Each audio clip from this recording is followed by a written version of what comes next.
Alright, guys, before we get started, I'd like to give a huge shout out to my patron Majora. Man, without you, I wouldn't be doing this right now. Your support means the world to me. It's what keeps me going. So yeah, thanks so much. Are you queer? A person of color?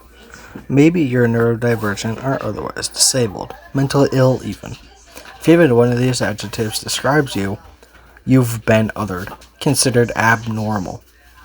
My name's Lulu, and this is a video essay on the correlation between the monsters under our bed, othering, and why us others are so drawn to, and even identify with the inhuman creatures of myth and legend. Now here's the disclaimer. I'm not here to give a history lesson on discrimination, as tempting as that might be. I'm no history major, and I'd like to remain in my lane.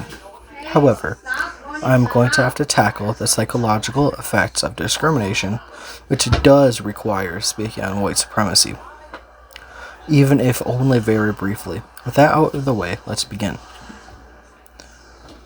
I guess I should probably define what white supremacy even is. Put curtly, white supremacy is a specific form of discrimination encompassing racism, homophobia, and thus heteronormativity, ableism, sexism, classism, black and white morality, and the glorification of normalcy. I'll be focusing on the glorification of normalcy and black and white morality. A key tool of discrimination is the vilification of a people or culture in order to justify treating them cruelly and without mercy.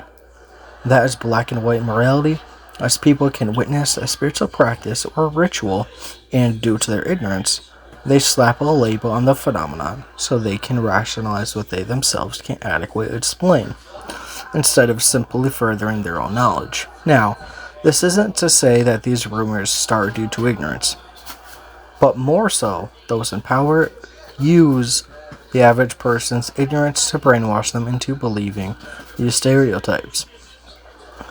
This is but one facet of systemic discrimination. The most recent example of this is the idea that queer people, and especially trans folk, are all pedophiles out to recruit your children. Unfortunately, this rhetoric is currently being used to justify hate and fear of the queer community.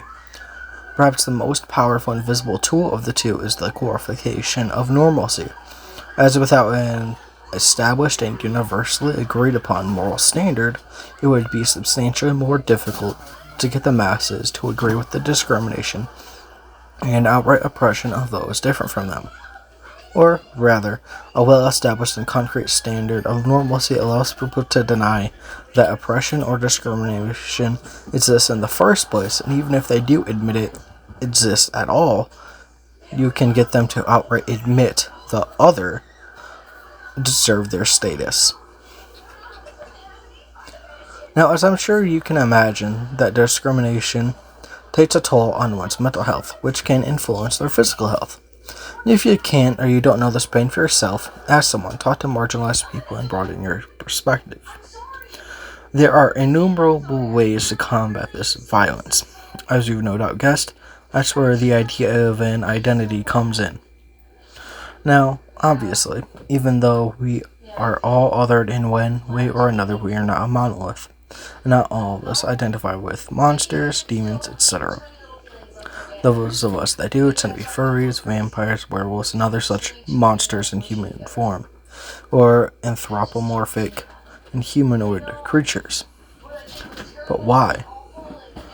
Well, at first glance it seems rather obvious, if I'm being real with you.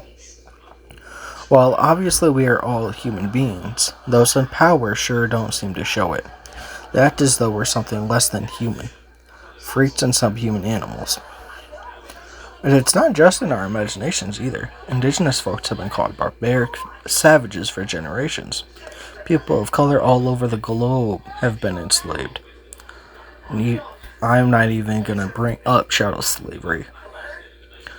Those of us in the United States have been trying to close the Judge Rotenberg Center for years for the systemic torture and abuse of autistic children.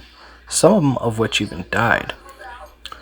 If you want to know more about that, Google #stop the shock for more information.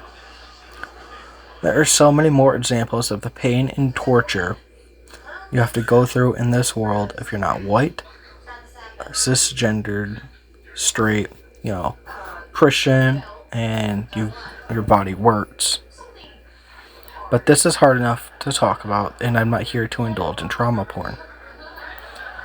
A desire to escape the pain and hate and fear that we have to experience in our daily lives is what drives us to spirituality, fiction, and escapism, and by extension, identifying as something that is both human but not.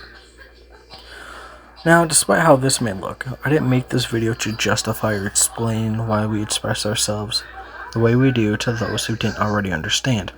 I made this to let those others, those like me, they are not alone and that you don't need to apologize for being who you are. We may be monsters or fairies or even furries, but we're still people. We are human and we are loved. We deserve to be here unapologetically. And with that being said, you guys let me know what you think. Are you guys enjoying these sort of video essay style videos where I just kind of throw a topic and just kind of shoot my opinion out on there on that topic? Let me know in the comments. Like, share, and subscribe. And I'll see y'all later. Thank you so much.